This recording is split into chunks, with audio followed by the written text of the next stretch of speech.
everybody, and welcome. Time for Daily Distinctions. So glad that you are here today. It is Thursday, and it is July the 2nd, and I'm still in shock that the year is half over. Are you? It's crazy, guys. My hair is flat today. It is good to see you. It is good to have you here, and I'm glad you're around. So thanks for being here. We got a good topic today. I think it's one that's pretty important, and it is on the 5 leadership skills that everyone needs. My pal Mark Sanborn wrote this great book, and it's called "You Don't Need a Title to Be a Leader." Mark has written some great books, but this is one of the best, and it really embodies what we're going to talk about today. Is that you don't have to have a title to exhibit leadership. Leadership isn't just about that you are the person in charge. And so it's a topic of the 5 leadership skills that everyone needs, from CEOs to entrepreneurs to stay-at-home moms. These are all the skills that we need. It's March 122nd, isn't it, Charles? Good to see you. Hope you're doing well. Didn't know if you were still in Oregon or if you were still if you were back home or where you are. Well, then always great to see you. Thank you for being here today. As always, really, really appreciate it so much. Thank you for being around. And by the way, as everybody's coming on here this afternoon, just want to remind you that you can listen to Distinction Radio on your Amazon device. All you need to do is say, I'm not going to say it or else mine will go off here, ALEXA, play Distinction Radio, and you can get audio versions of what we talk about here every day. The reminder, too, that Distinction Nation is where you can go to get the free resources. However, as I mentioned yesterday, these are going to be coming down. I don't have the specific date for you, but they are not going to be up there and be free forever. So please, if you're interested in downloading our 14-day audio program, if you're downloading the ebook, whatever it might be, you need to do it very soon because those are going to be coming down and they are not going to be available forever. So wanted to remind you of that. So make certain that you take care of that. All right. Also, if you haven't signed up on our Facebook page, please go do that. And don't forget to save the date. The Ultimate Business Summit is virtual this year. We'll have all the details coming out very soon, but it is going to be on August the 13th and 14th, virtually this year, the Ultimate Business Summit with Larry Winget, Randy Pennington, and me. And it's always good to see you, Scott. So glad that you are here every day. I appreciate that. Hey, thanks, Mike. I appreciate it very much. Thank you for being here. It's terrific. Okay, so what are some of the leadership skills that all of us need? And I want to branch this under a category because I think that the most important type of leadership is self-leadership. If we don't prove that we can lead ourselves, if we don't prove that we can manage our own actions and activities and emotions and thoughts, if we can't do that for ourselves, how in the world can we be expected to deliver it for anybody else? So I'm going to start off by saying the most important leadership is self-leadership, and these are the things that we need to be able to lead ourselves more productively, more effectively, so that we can lead others in that manner as well. Oh, hopefully back home. Yeah, obviously going back home means that everything is doing all right. So that's why you're in Hillsborough. I didn't know that, Charles. Well, I'm really glad you're here today, and thank you, and my best to your son and to your entire family. Ernest, always great to see you. Lubbock, Texas, reporting for distinctive duty. I love how you're saying that, my friend. Oh, man. I haven't been to Lubbock. I was thinking of this when I was thinking about you the other day, Ernest. I haven't been to the Lubbock area for a long time. I spoke many years ago, had a great experience speaking for the Hale County State Bank in Plainview. Man, it's been a long time ago, but golly, I can't recall his name. I've got it in my scrapbook, in my notes. But the gentleman who founded the Hale County State Bank was still around, still alive back then. Gosh, he had to be in his late 80s, early 90s, but that was the last time I was around in that area. But Lubbock is a great place, great school, great thing. So really, really great. So the most important leadership that you can have is self-leadership. So let's talk about the areas where this becomes so important. The first one is in terms of stress. Stress. How do you manage the stress that you have in your life? How do you manage the stress and the challenge and everything else that's going on in your life? How do you control that? One of the things we have to be able to do is to get a handle on it. These are very stressful times for very many, many people. So stress management is one of the key tools that we can have. And you've heard me talk on here before, but one of the most effective tools in terms of stress management is identifying the stressors and taking positive action on it, not just constantly worrying about it. That's one of the important things. However, you and I both know there's a lot of things over which we have no control. I see how many folks, came down with the COVID-19, and holy cow, it's just incredible. So it's really, it's dealing with the things that we can't control as well as dealing with what we can control. And so one of the challenges has to be that we find ways to deal with our stress more effectively. There are a lot of great resources out there, a lot of great books on what it takes to deal with that stress.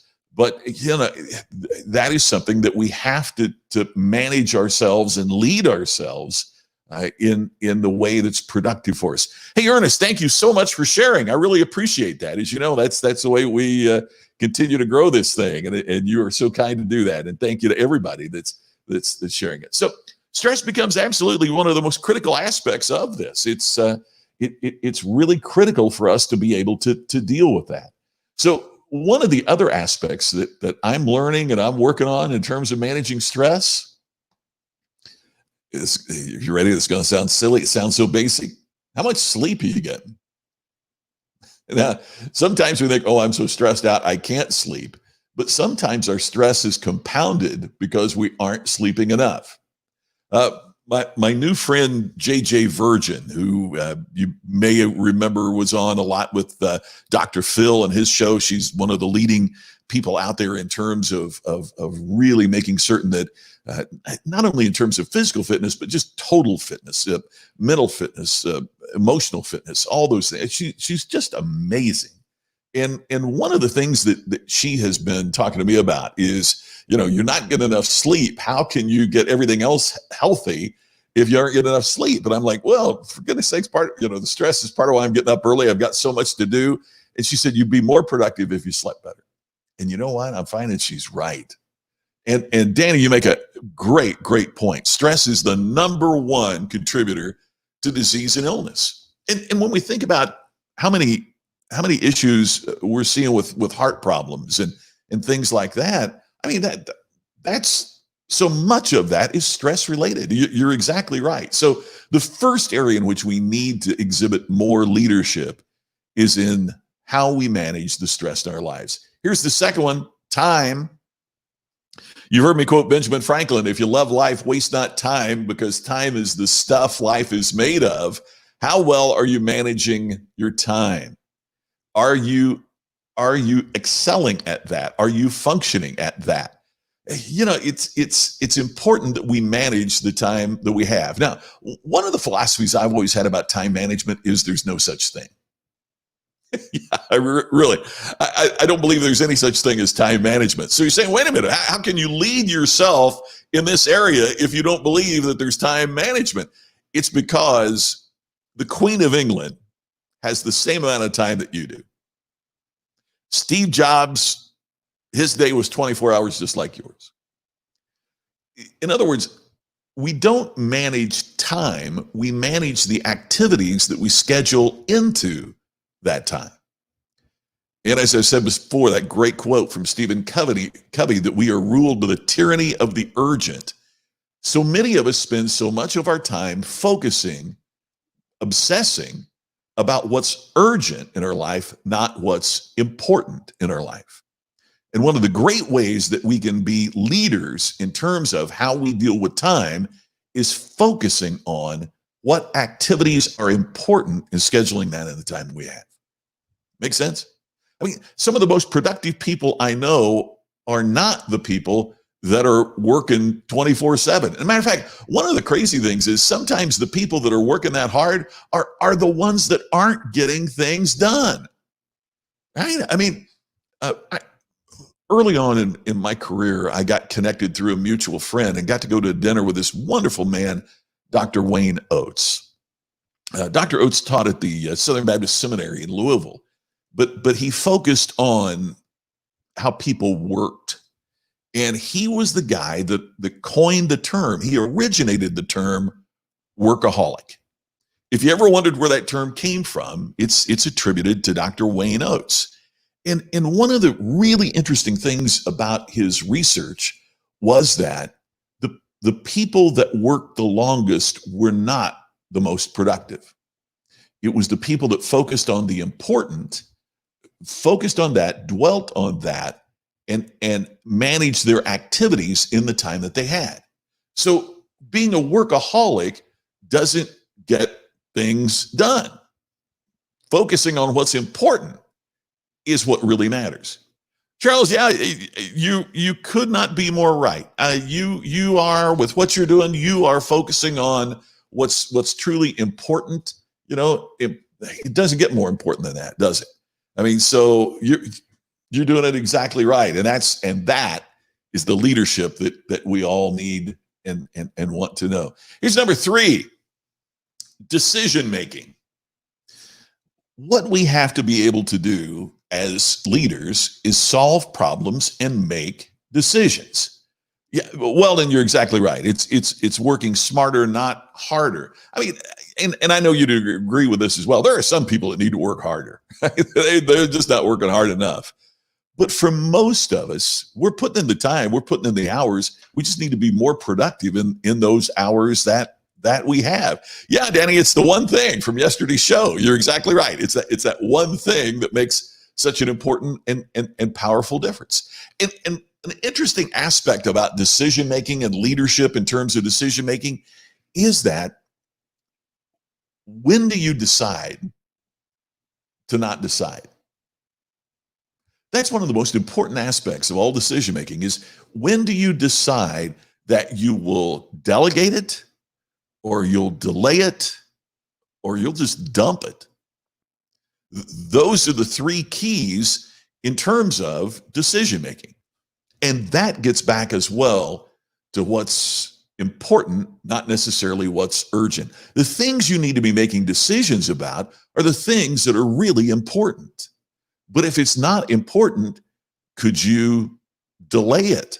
That it doesn't need to be handled right at this moment. Could you delegate it?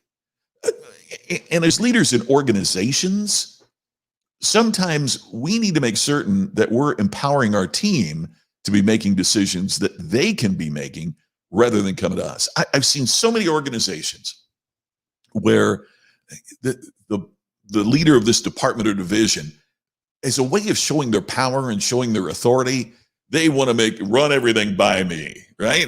I'm the buck stops here. I'm the decider. And what happens is it kind of trains everybody on their team that they don't have to make any decisions because the boss is going to make all the decisions. So they don't become good at being able to make important choices on their own. They just become good at running to the boss. And in some cases, the more they defer and the more they run to the boss, the better the boss likes them, because it inflates their own misguided self-esteem. Part of decision making is deciding to let other people decide, to empower other people with the ability to make decisions on their own. Not easy to do, but again, it's important to do. And in terms of decision making, deciding what things need to be chosen and decided now, how do you solve problems now? And in other areas, what do you delegate? What do you delay? And what do you decide just to dump, just not to do? Hey, here's my pal Glenn. A reconfiguration of the pie chart of time based on priorities is imperative. Yes, absolutely, Glenn. You know, our life is made up of our time. And you are so right. I mean, it's we put the urgent at the top and put the important at the bottom. I had a speaker pal that used to have these round things, and to show you how old I am. We at the county fair, they used to pass out these wooden nickels, and they were like souvenirs that you would get, or somebody hand out wooden nickels, and he would hand it out. You'd think it was a wooden nickel, and it just said "Tuit," Tuit on it, and you'd flip it over, and it said, "This is a round Tuit." So if you ever wondered about when you were going to get around to it, now's the time, right? Now you have a round to it. And I love that because it talked about, that we have to focus on the quality of our life improves by making our priorities. And by the way, to put in kind of a plug, the 14-day audio program that we have for free at Distinction Nation walks you through a survey to help you really identify and crystallize your priorities. Because, I kind of see it maybe like a chiropractor would, for lack of a better analogy. What does the chiropractor try to do? She tries to get you in alignment. And I see so many people whose priorities are here, but they might set a goal over here, and then their daily activities are way over here, and then they wonder why they're not feeling happy and fulfilled. Well, you've got to get that in alignment. Some people, instead of priorities, use the term values. So if your values aren't aligned with your goals, and if your goals aren't aligned with your actions, then your life is out of alignment. So the challenge becomes, how do we get that aligned? And we need to make certain that we get that done. Nancy, how are you? So good to see you. Thank you for being here today. I appreciate it. Brian, hey man, it's always great to see you as well. Thank you for being here. So that's the third area of leadership that becomes important. Here's the fourth: organizational leadership. When I say that, it sounds like leading a company, or leading my department, or leading my division, or leading my organization. It's not exactly what I mean here. I mean being a leader because you are organized and prepared and thorough. There's a word my pal Glenn likes so much: thoroughness. I notice how this comes back to this and this. I don't know too many people that are managing their stress well and managing their time well, yet they're disorganized. Jim Rohn used to have this example. He said, the guy that's behind on his payments, I'll bet his cholesterol is too high. He hasn't paid attention to his finances or his diet. Always loved that, but it struck me kind of hard, because my cholesterol was high and my finances were screwed up. And it struck me because he was right? If we don't get organized and take care of the things in our life that we need to be organized about and dealing with, then everything gets away. And that reminds me of another Jim Rohn guy. It's Jim Rohn quote day here today, but Jim Rohn used to say, can you believe people will say, I don't know where it all goes. Gee, we want you to run our company. You don't know where it all goes. Time just gets away from me. Oh, you need to rule the world. Time just gets away from you. And again, that was so profound, because if we aren't organized, if we aren't together, then how in the world are we going to be able to do what we need to do? Denise was thinking about this early this morning. To be frank, I don't care much about who claim they are. I'm for more. Denise, I love that. Yeah, it's true. See, and that's kind of the point I'm trying to make here, and you nailed it. How can you have a title and claim that you lead if you aren't doing that in your own life, right? If you're not self-leading, if you can't lead yourself, how can you lead others, right? And these are areas of leadership, of self-leadership, that I think are absolutely critical. Hey, Nancy, thank you for asking. Let me put it up here for you. It is distinctionnation.com. And in case you just got in, I want to mention again, we have to pull those off the website It's going to be in a couple of weeks. I don't have the exact date, but we're working on that, negotiating on that right now. But this free course is going to come down, and some of the free ebooks are coming down as well.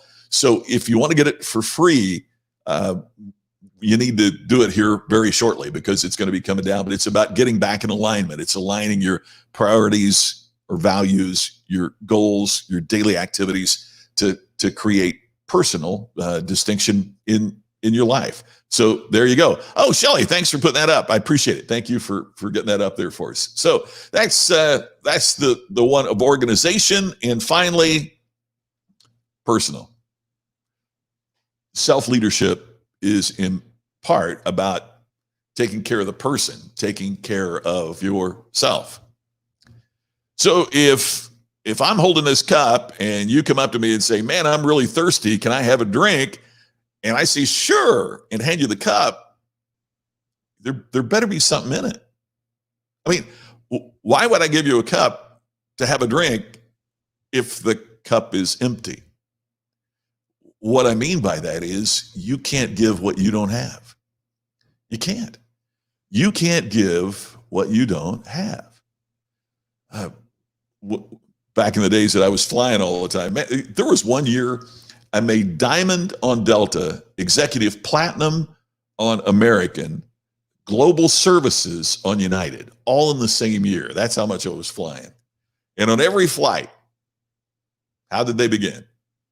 In case the cabin decompresses, masks will fall from the ceiling. And then what do they say? Take care of everybody else. That's not what they say. They say, put your mask on first. Now, doesn't that sound selfish? But it's really not.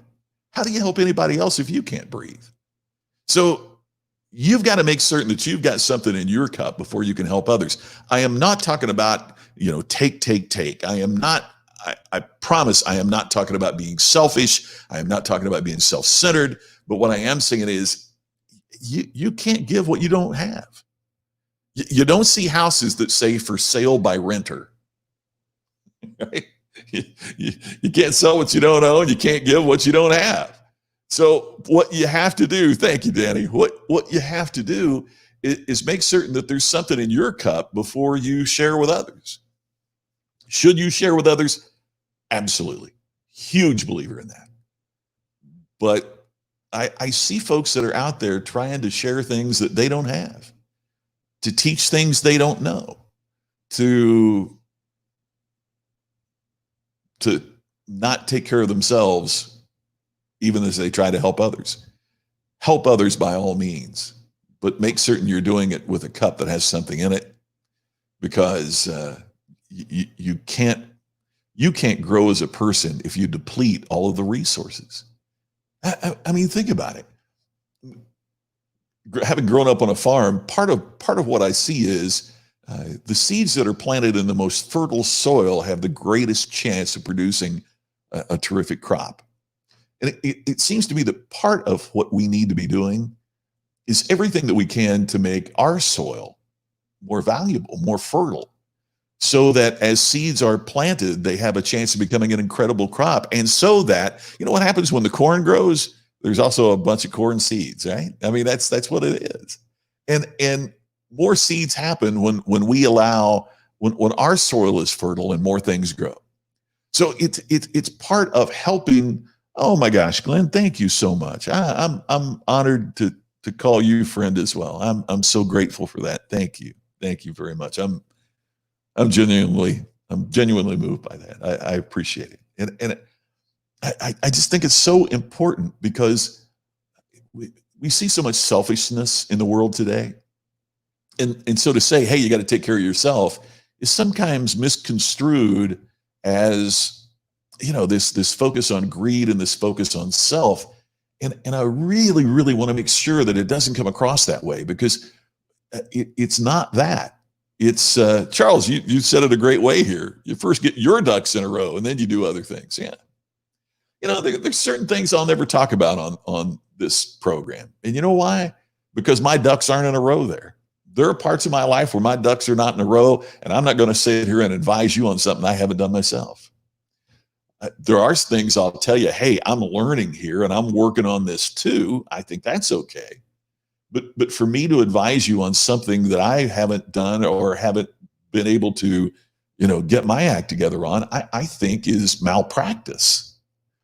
And so I want to be really, really thorough, to use Glenn's word, and precise, because when I talk about this personal, taking care of yourself, it is not because I'm encouraging you to be selfish in a negative way. But I think there is a positive aspect of selfishness. It is making certain that we grow ourselves so that we can help others. Intent is so much a part of that, isn't it? I mean, when we think of a legal case, part of what is considered is, what was your intent? Did you intend to do this? And intent is an essential part of when you look after yourself. If you look after yourself simply to, expand your wealth or your power or your whatever, I got a problem with that. But yet we see people who have expanded their wealth and their power as a way to make certain that they plant better seeds or plant their seeds in better ground and have just really incredible results. The point of all this is you cannot lead others until you're leading by your example. There's an old poem. I wish I had it memorized, but I heard it at a meeting when I was a kid, but I'll never forget the opening line. I just thought of it. I'd looked it up if I'd thought of it earlier. And that is, they'd rather see a sermon than to hear one any day. And I don't mean that from a religious perspective. I mean that from a congruency perspective. They'd rather see your sermon than hear you preach it. Is your example of self-leadership so strong that your leadership is that people want to follow your example? So to review, the 5 leadership skills that everyone needs. You need to be able to lead yourself in terms of how you manage your stress. Lead yourself in terms of how you manage your time. Lead yourself in terms of decision-making, not only in terms of how good your decisions are, but should you even be making the decision in the first place? Or do you need to delay, delegate, or dump it? Organization. Are you organized? Are you able to get your ducks in a row, as Charles said? And the personal leadership of making certain that your cup is full, that you work to not only improve on your weaknesses, but accentuates your strengths. All of those things, critically important, because you can't lead others until you're leading by your example. Well, that does it for today for Daily Distinction. I'm really glad you tuned in. I really appreciate you being here. And I look forward to talking to you again tomorrow at the very same time. Yes, we'll be here, even though it's a holiday here in the United States. We'll be here tomorrow for Daily Distinction. I look forward to seeing you then. Thanks for watching. I really appreciate it.